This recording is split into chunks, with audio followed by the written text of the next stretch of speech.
would evade them, were they to charitably try to praise Srila Prabhupada. They would not know how, but because Srila Prabhupada Lilmarta is authorized through the transcendental process, it can transparently present the careful reader with a true picture of Srila Prabhupada. Another important aspect of the authenticity of Srila Prabhupada Lilamrita is the vast amount of carefully researched information that I'm able to focus into each volume. The leading devotee of the Krishna consciousness movement, in addition to giving me permission to render this work, have also invited the world community of ISKCON devotees to help me in gathering detailed information about the life and the person of Srila Prabhupada. The Bhaktivedanta Book Trust, Prabhupada Publishing House, has given me his collection of letters totaling over 7,000, and scores of Prabhupada disciples have granted interviews and submitted diaries and memories of their association with Srila Prabhupada. Aside from his disciple, we have interviewed many persons in various walks of life who met Srila Prabhupada over the years. The result is that we have a rich, composite view of Srila Prabhupada, drawn from many persons who knew him in many different situations and stages of his life. An acknowledgement section in the back of this book lists the persons who are cooperating to bring about Srila Prabhupada Lilamrita. Despite the authorized nature of this book, and despite the support of my many well-wishers, I must confess that in attempting to describe the glories of our spiritual master, His Divine Grace A.C. Bhaktivedanta Swami Srila Prabhupada, I'm like a small bird trying to empty the ocean by carrying a drop of water to the land. The picture I have given of Srila Prabhupada is only a glimpse into his unlimited mercy, and that glimpse has only been possible by the grace of Guru and Krishna. Satsar Das Goswami, Gita Nagari Farm Community, Port Royal, Pennsylvania, October 1979. So now we are embarking on the introduction of the second volume. As the present volume begins, A.C. Bhaktivedanta Swami, age 69, is traveling abroad, a steamship from Calcutta to New York City. He carries with him the Indian equivalent of $8. He has no institutional backing and no support awaits him.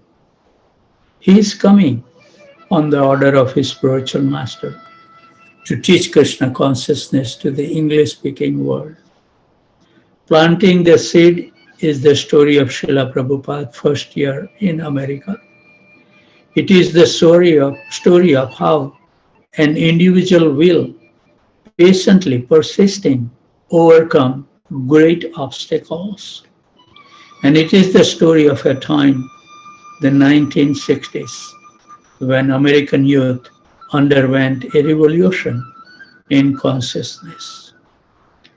Planting the seed tells how Srila Prabhupada carried all but forgotten spiritual culture of the Vedic India to New York's Lower East Side and planted it there in the heart of America's culture turmoil of 1966.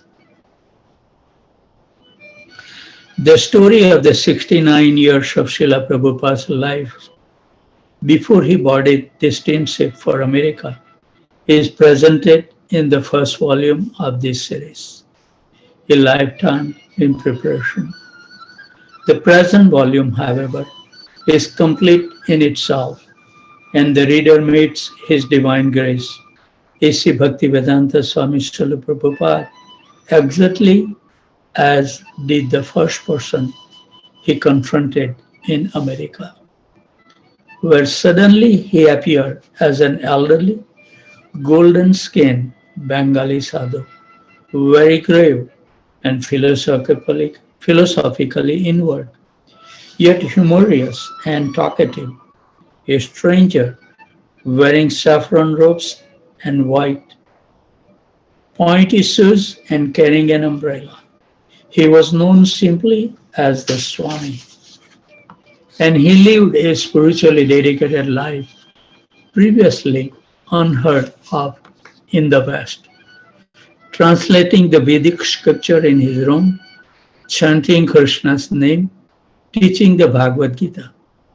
When he walked in Manhattan, people would sometimes come up to him on the street and ask who he was and what he was doing, and he would tell them from the Vedic scripture about Krishna consciousness.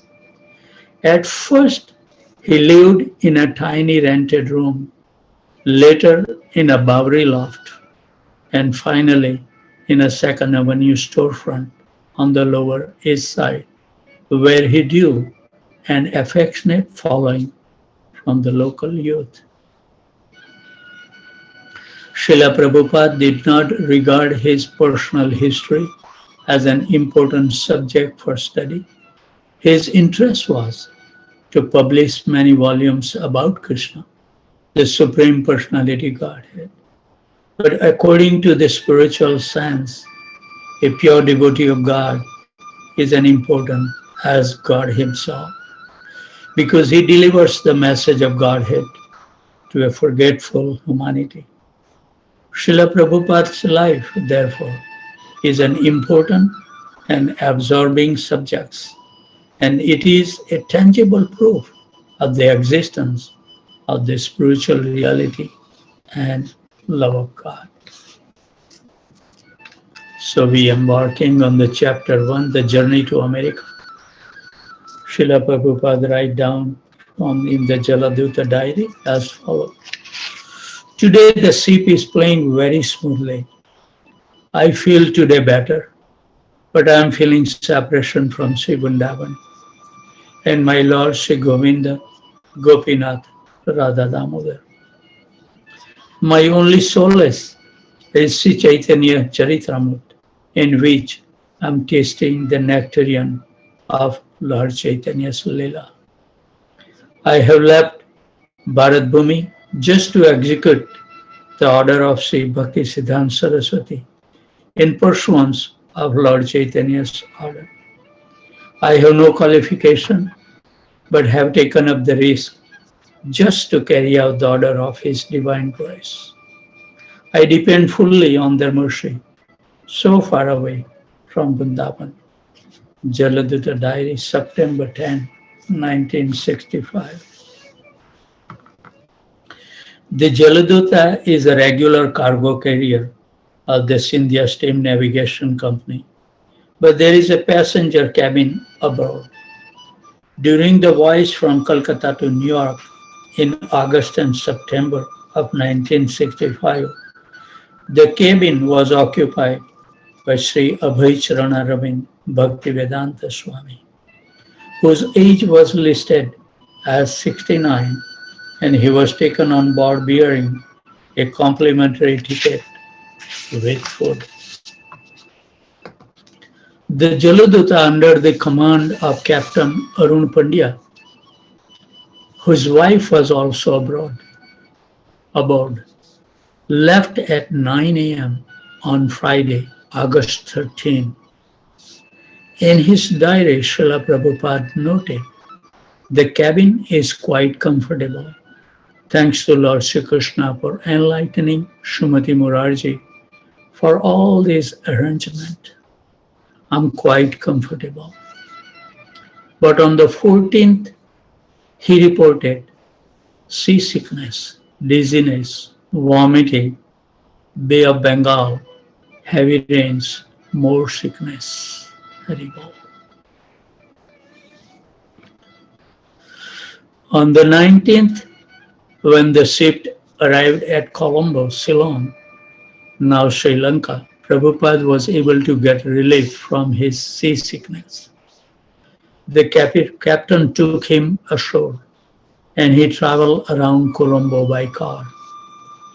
Then the ship went on toward Cochin on the west coast of India. Janmashtami, the appearance day of Lord Krishna, fell on the 20th of August that year. Prabhupada took the opportunity to speak to the crew about the philosophy of Lord Krishna. And he distributed prasadam he had cooked himself. August 21st was his 70th birthday, observed without any ceremony at sea. That same day, the ship arrived at Cochin, and Srila Prabhupada trunks of Srimad Bhagavatam volume, which had been shipped from Bombay, were loaded on board. By the 23rd, the ship had put out to the Red Sea, where Srila Prabhupada encountered great difficulty. He noted in his diary rain, seasickness, dizziness, headache, no appetite, vomiting. The symptoms persisted, but it was more than seasickness. The pain in his chest made him think he would die at any moment. In 2 days, he suffered 2 heart attacks. He tolerated the difficulty, meditating on the purpose of his mission. But after 2 days of such violent attack, he thought that if another were to come, he would certainly not survive. On the night of the second day, Prabhupada had a dream. Lord Krishna in his many forms was rowing a boat, and he told Prabhupada that he should not fear, but should come along. Prabhupada felt assured of Lord Krishna's protections, and the violent attack did not occur. Haribol. The Jaladuta entered the Suez Canal on September 1 and stopped in Port Said on the 2nd. Srila Prabhupada visited the city with the captain, Arun Pandya, and said that he liked it. By the 6th, he had recovered a little from his illness and was eating regularly again for the first time in 2 weeks. Haribol. Having cooked his own khichdi and puris, he reported in his diary that his strength renewed little by little. So Prabhupada wrote on Thursday, September 9 as follows. To 4 this afternoon, we have crossed over the Atlantic Ocean for 24 hours. The whole day was clear and almost smooth. I'm taking my food regularly and have got some strength to struggle. There is also a slight tacking of the ship, and I'm feeling a slight headache also. But I'm struggling, and the nectarian of life is Sri Chaitanya Charitamrita, the source of all my vitality. Friday, September 10. Today the ship is playing very smoothly. I feel today better, but I am feeling separation from Sri Vrindavan and my Lord Sri Govinda Gopinath Radha Damodar. The only solace is Chaitanya Charitamrita, in which I am tasting the nectarian of Lord Chaitanya's Lila. I have left Bharat Bhumi just to execute the order of Sri Bhakti Siddhanta Saraswati in pursuance of the Lord Chaitanya's order. I have no qualification, but have taken up the risk just to carry out the order of His divine grace. I depend fully on their mercy, so far away from Vrindavan. So during the voyage, Srila Prabhupada sometimes stood on deck at the ship's rail, watching the ocean and sky and thinking of Chaitanya Charitamrita, Vrindavan Dham, and the order of his spiritual master to go preach in the West. Mrs. Pandya, the captain's wife, whom Srila Prabhupada considered to be an intelligent and learned lady, foretold Srila Prabhupada's future.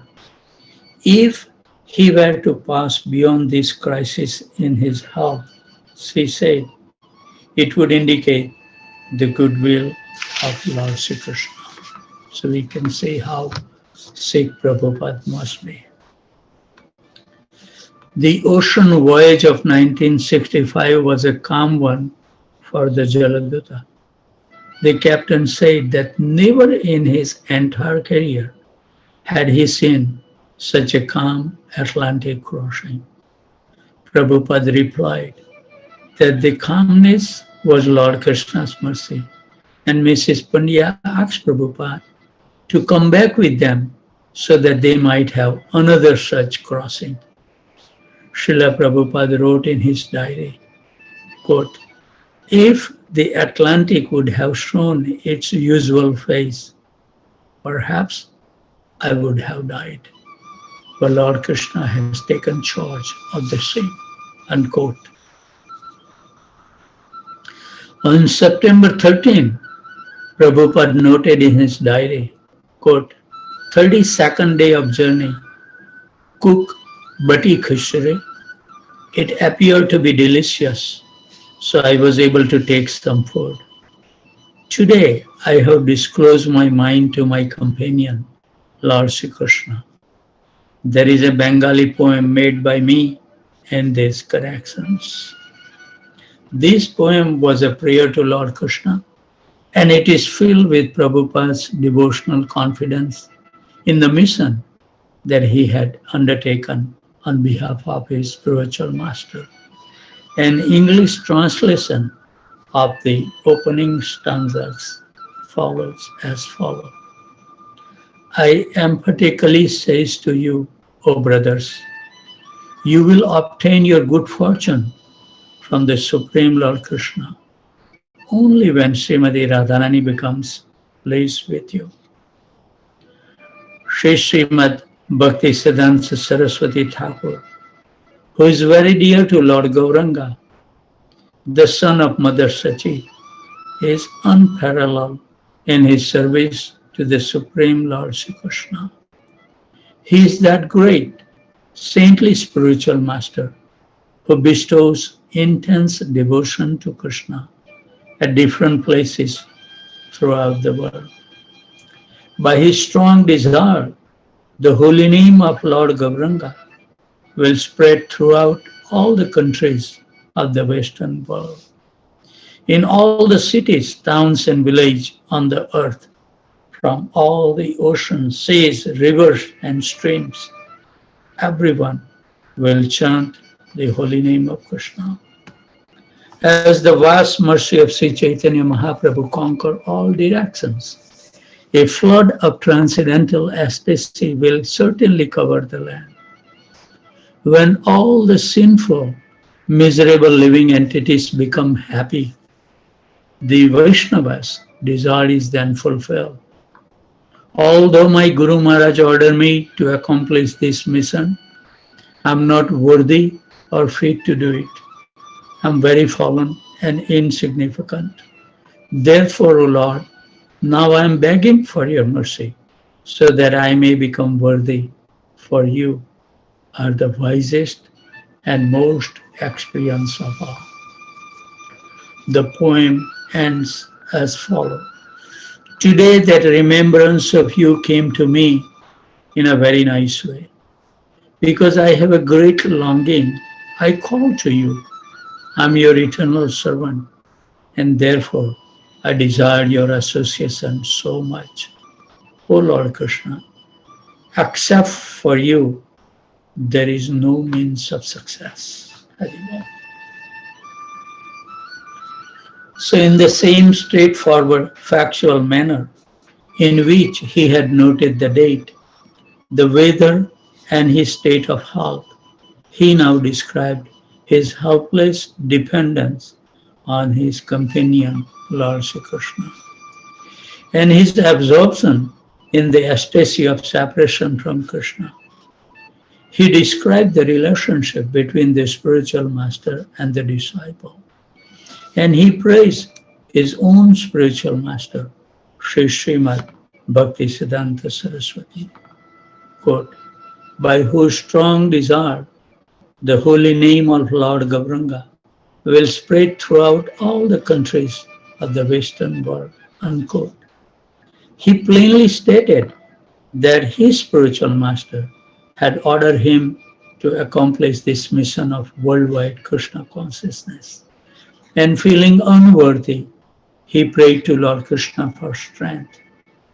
The last verse gave an unexpected confidential glimpse into Srila Prabhupada's direct relationship with Lord Sri Krishna. Prabhupada called on Krishna as his dear friend and longed for the joy of again wandering the field of Braj. This memory of Krishna, he wrote, came before of a great desire to show the Lord. Externally, Srila Prabhupada was experiencing great inconvenience. He had been abroad ship for a month and had suffered heart attacks and repeated seasickness. Moreover, even if he were to recover from these difficulties, his arrival in America would undoubtedly bring many more difficulties. But remembering the desire of his spiritual master, taking strength from his reading of Chaitanya Charitamrita, and revealing his mind in his prayer to Lord Krishna, Prabhupada remained confident. After a 35-day journey from Calcutta, the Jaladuta reached Boston Commonwealth Pier at 5:30 a.m. on September 17, 1965. The ship was stopped briefly in Boston before proceeding to New York City. Among the first things Srila Prabhupada saw in America were the letter A and P painted on a pierfront warehouse. The grey waterfront town revealed the ships in the harbor, a conglomeration of lobster stands and drab buildings, and rising in the distance, the Boston skyline. Prabhupada had to pass through US Immigration and Custom in Boston. His visa allowed him a 3-month stay. An official stamped it to indicate his expected date of departure. Captain Pandya invited Prabhupada to take a walk into the Boston, where the captain intended to do some shopping. They walk across a footbridge into a busy commercial area with old churches, warehouse, office buildings, bars, tawdry bookshops, nightclub, and restaurants. Prabhupada briefly observed the city, but the most significant thing about his short stay in Boston, aside from the fact that he had now set foot in America, was that at Commonwealth Pier, he wrote another Bengali poem entitled Markin Bhagavad Dharma, Teaching Krishna Consciousness in America. Some of the verses he wrote on board the ship that day are as follows. My dear Lord Krishna, you are so kind upon this useless soul, but I do not know why you have brought me here. Now you can do whatever you like with me. But I guess you have some business here. Otherwise, why would you bring me to this terrible place? And we are enjoying. Most of the population here is covered by the material modes of ignorance and passion, absorbed in material life. They think themselves very happy and satisfied, and therefore they have no taste for the transcendental message of Vasudeva Krishna, Vasudeva Krishna. I do not know how they will be able to understand it, but I know that your causeless mercy can make everything possible because you are the most expert mystic. How will they understand the mellows of devotional service?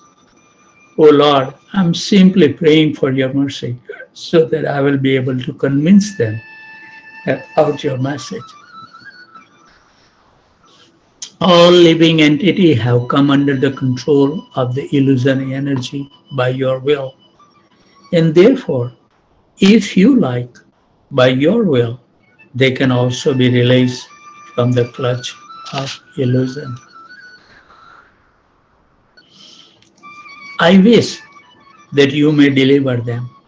Therefore, if you so desire their deliverance, then only will they be able to understand your message. How will make them understand this message of Krishna consciousness? I'm very unfortunate, unqualified, and the most fallen.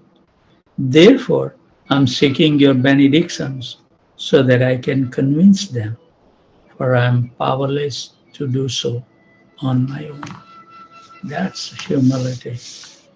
Somehow or other, O Lord, you have brought me here to speak about you. Now, my Lord, it is up to you to make me a success or failure as you like. We should not become dependent on the result. O spiritual master of the worlds, I can simply repeat your message. So if you like, you can make my power of speaking suitable for their understanding. Only by your causeless mercy will my words become pure. I'm sure that when this transcendental message penetrates their hearts, they will certainly feel gladdened and thus become liberated from all unhappy conditions of life. Hari Bol. O Lord, I am just like a puppet in your hands. So if you have brought me here to dance, then make me dance. Make me dance, O Lord. Make me dance as you like. I have no devotion, nor do I have any knowledge. But I have a strong faith in the holy name of Krishna. Hari Bol. I have been designated as Bhakti Vedanta. And now, if you like, you can fulfill the real purport of Bhakti Vedanta. Shrine, the most unfortunate, insignificant beggar, A.C. Bhaktivedanta Swami, on board the ship Jaladuta, Commonwealth Pier, Boston, Massachusetts, USA, dated 18th September 1965. So he was now in America, and he was in a major American city, rich with billions, populated with millions, and determined to stay the way it was. Prabhupada saw Boston from the viewpoint of a pure devotee of Krishna. He saw the hellish city life, people dedicated to the illusion of material happiness. All his dedication and training moved him to give these people the transcendental knowledge and saving grace of Krishna consciousness. Yet he was feeling weak, lonely, and unable to help them on his own. He was but, quote, an insignificant beggar, unquote, with no money. He had barely survived the 2 heart attacks at sea. He spoke a different language. He dressed strangely. Yet he had come to tell people to give up meditating, illicit sex, intoxication, and gambling, and to teach them to worship Lord Sri Krishna, whom to them was a mythical Hindu god. What would he be able to accomplish? Helplessly he spoke his heart directly to God as follows, quote, I wish that you may deliver them.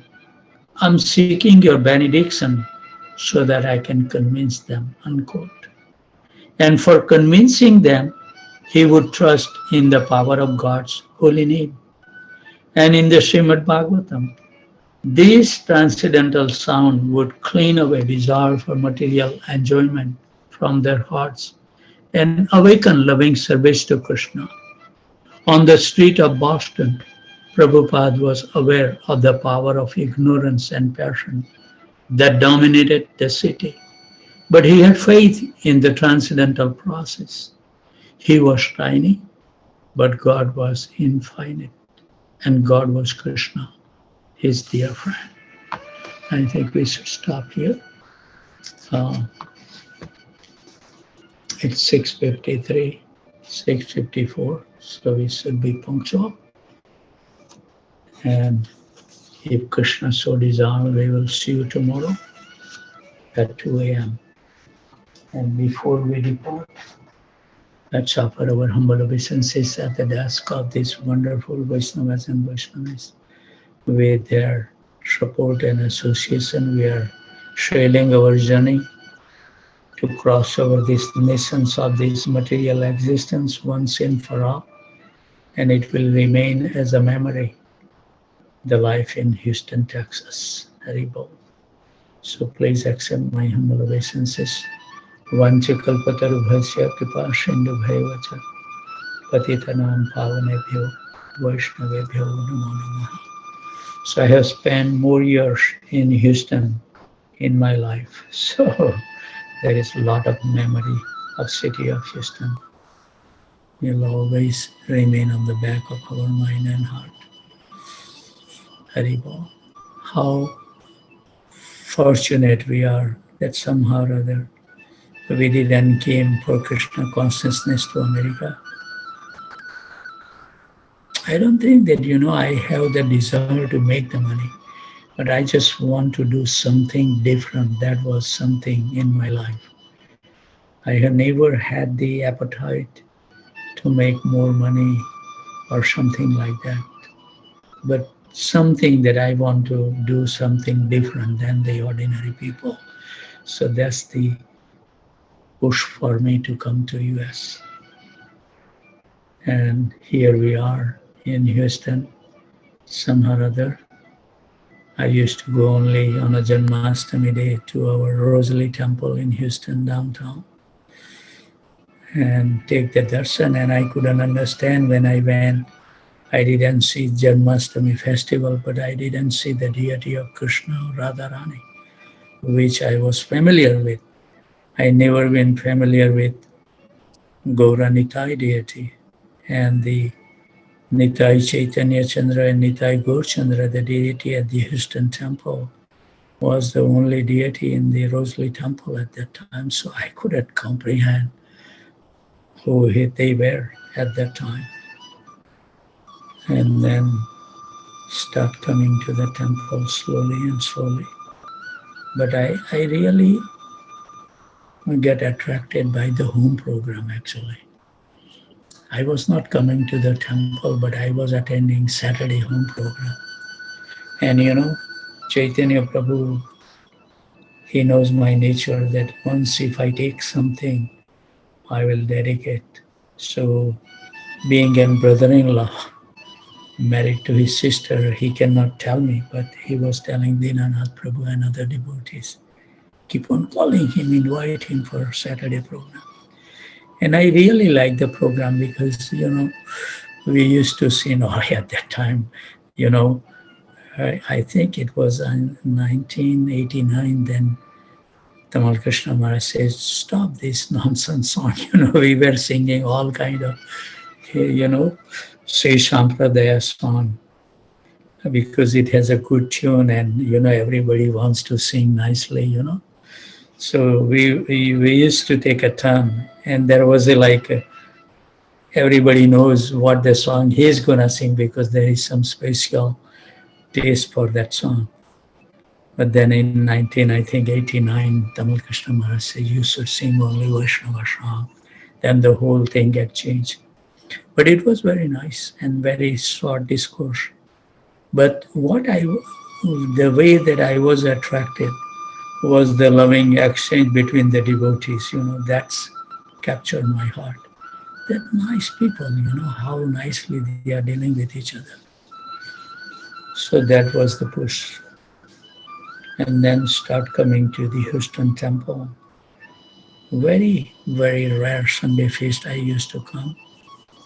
But sometime I used to come in the morning and I saw that they will get the vegetable from the farmer market rotten, that the vendor will be discarding those.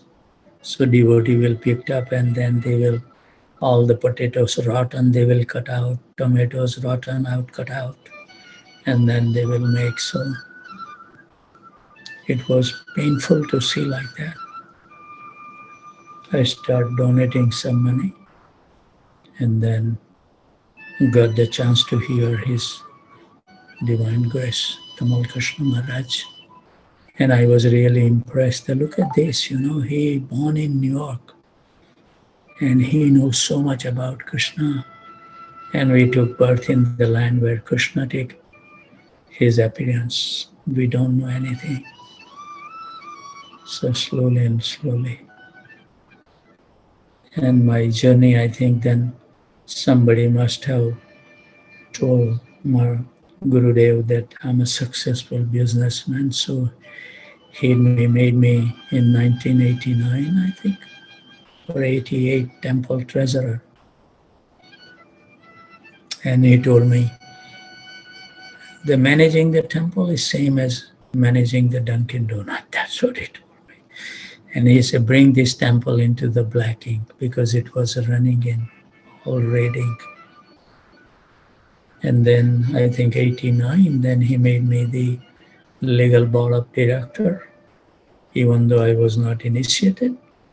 And at that time, I think in 1989, Dinanath Prabhu, Gopinath Prabhu, Chaitanya, Draupadi Mataji, Visakha Mataji, they all took initiation. And Gurudev was ready, but I said, no, I'm smoking cigarette. And also I don't have the faith in you right now. I told Tamal Krishna Maharaj, and he was so happy. And then he said, the people who come with some emotions without contemplating everything, what is involved to become a devotee and all, they will live.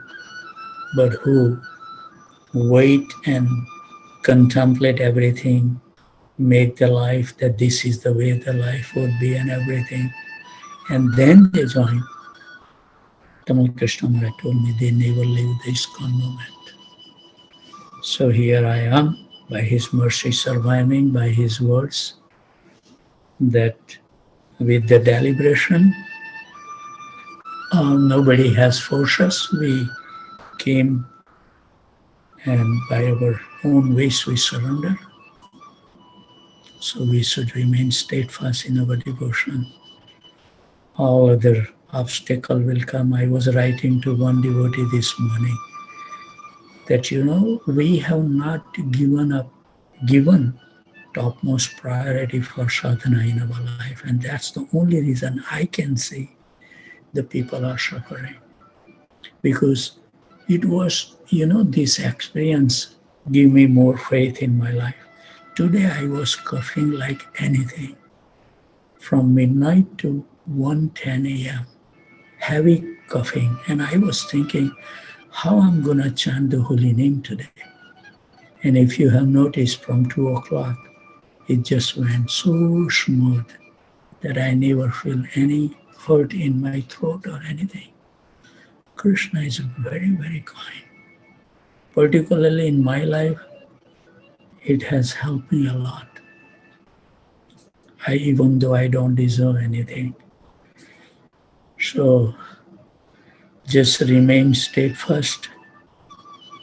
Have some, and I was lucky actually, that Gurudev made me the temple president, so all the responsibility was on my shoulder. And that kept me intact in devotion. And I never felt that I have to do this and all that. It was just happening by the mercy of Guru and Krishna, who I am. Sometime when I sleep, I think all the manifestation happen under my supervision. I witnessed. There was two only old wooden buildings were there, only 2.2 acres of land when I become a temple president. No money in the bank account. you know, there was like every department used to carry their own checkbook, okay? And they never keep up with the balance. They keep on writing the check, and every month I used to get 2 or 3 check bounce. So first thing I write to Srila Gurudev, that Gurudev, if you want me to manage this temple, I think that we should have only one account, not 6 or 7. And there should be an uh, approval from me before they write any check. Because then and then I can control, and Gurudev says the same, that yes, Prabhupada also has that policy. So, and then it just sail out that journey so nicely. And I now contemplate that all this manifestation happened. I was working full time, 8 hours outside. How I was able to do these things, negotiate for the land, raising the fund. I never borrow a single penny from the bank.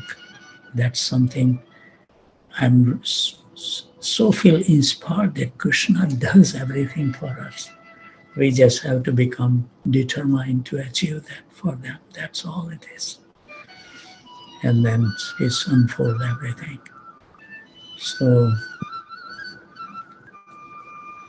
I think that everyone should feel that give the topmost priority for chanting the holy name. It will give you immense happiness. All kind of your sickness will go away, far away. Rest assured. I have seen in my life, so I can speak like that. What a wonderful thing we can do. No medicine, no diseases. It's so wonderful.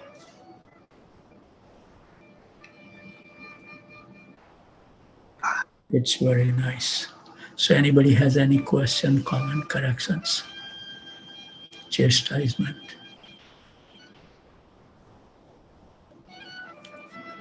No? Okay.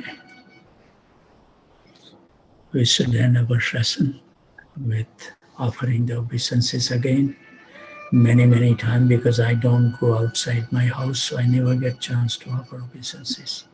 So this is very nice to offer the obeisances. Vanchakalpataruhasya kripa sandhubhayavacha patitanam pavanebhyo vaishnavebhyo namo namaha.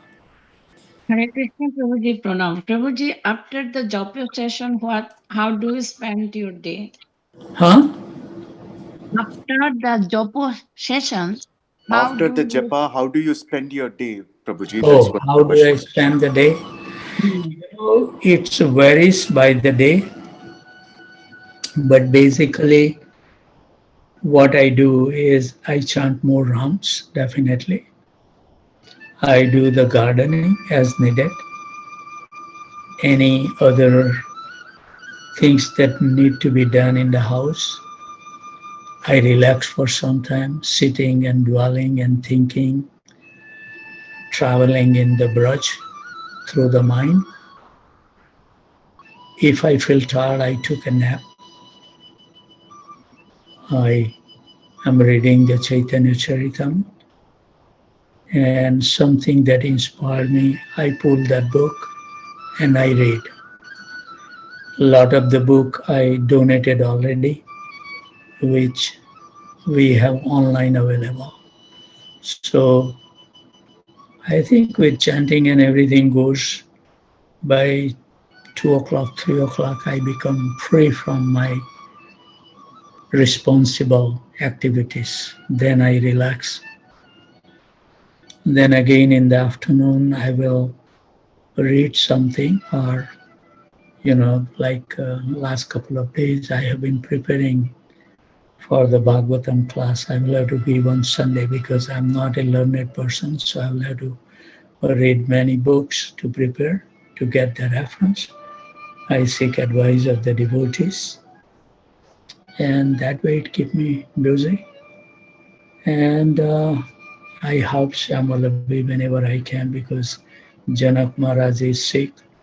So sometime I cook my lunch myself. I help during the dinner time.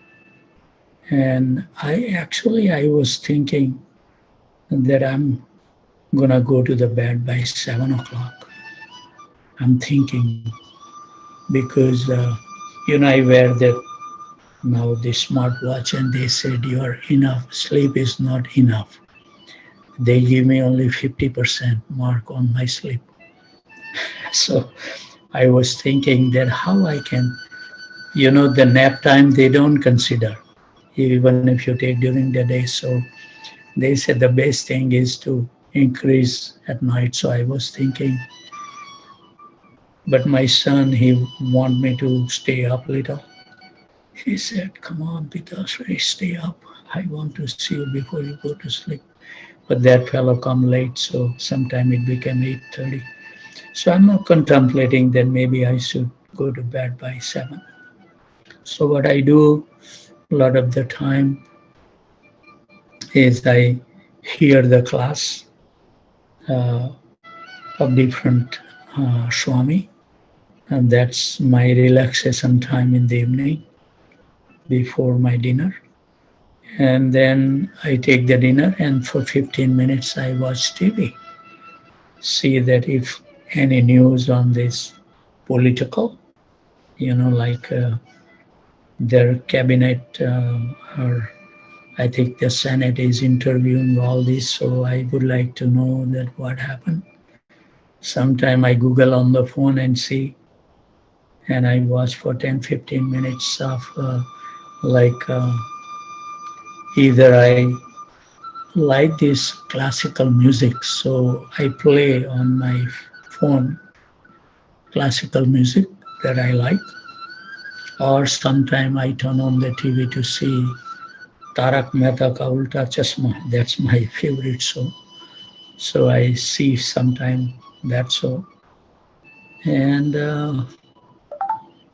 I just write down the verse or something that I need to send tomorrow morning for the devotees on my cell phone, on uh, my account. So only thing at 2 o'clock I will have to do is to forward that message, so I don't have to run too much.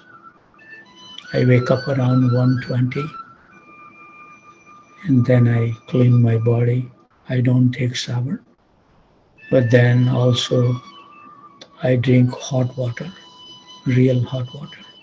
I sit down on the sofa, relax, and I take some plant-based medicine that I have a couple of them in the early morning, and then by 1:55 to 1:52 to 1:57, this is the time that I join the Zoom call.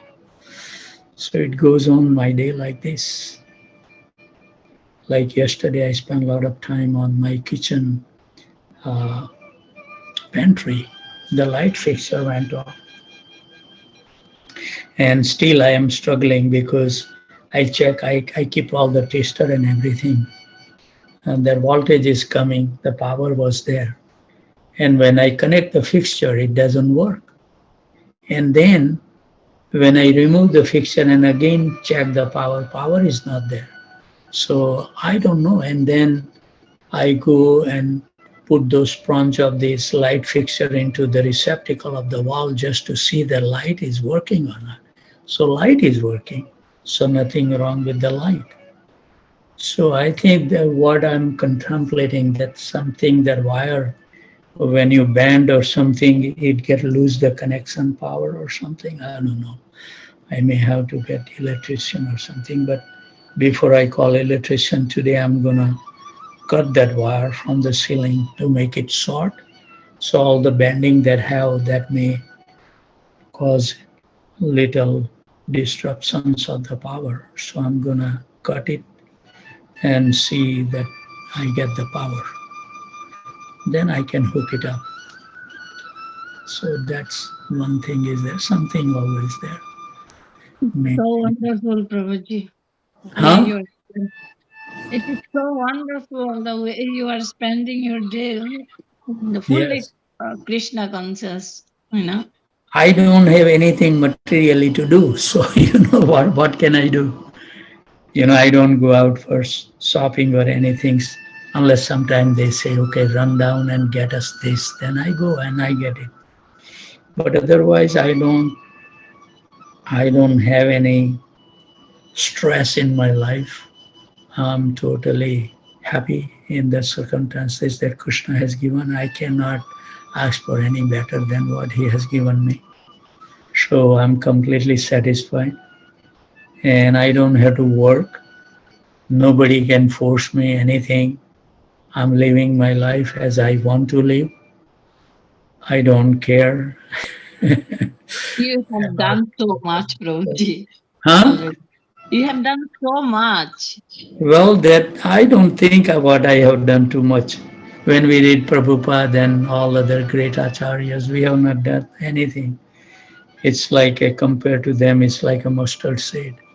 But at least, did something. And now I want to get deeper into the holy name. That's my goal. So even though I don't chant, sometime when I wake up, I hear that I was chanting. Sometime I feel. So holy name is really taking care. And Shyambalavi doesn't tell me anything that do this or that unless she needs something. Otherwise, she don't bother me. You are swimming the ocean of Harinam, Prabhuji, all the Yeah, time. yeah, very nice, very nice.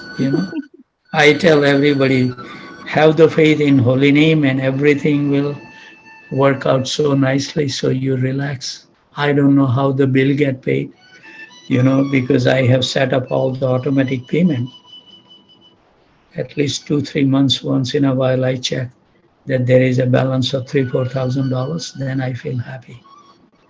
So yeah, I have no anxiety whatsoever, and I don't regret anything in my life. I just feel that whatever it is happened, that happened.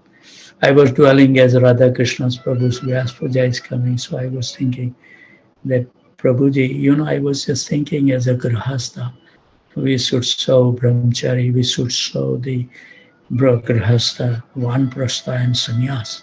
So I was dwelling on that thought. And then I said, well, how did I sow? So Radha Krishna Prabhu was staying with me for 3 years. So we served him nicely. So I feel satisfied that at least I saw Grihastha. Then how about the Grihastha? Then the name come. What is the name? His name was Vishnu Prabhu. He stayed with me for a year and a half. And whoever stayed with me, I didn't charge them a single penny. That was as a service. And then 1 year, I kept Janak Maharaj and Mandakini Mataji at our home, serving them 1 year. So I served the Grahastha and the Vanprastha. And sannyasis, I'm serving now, that whenever I have something, I start donating the money to the sannyasis more than I now donate to the temple.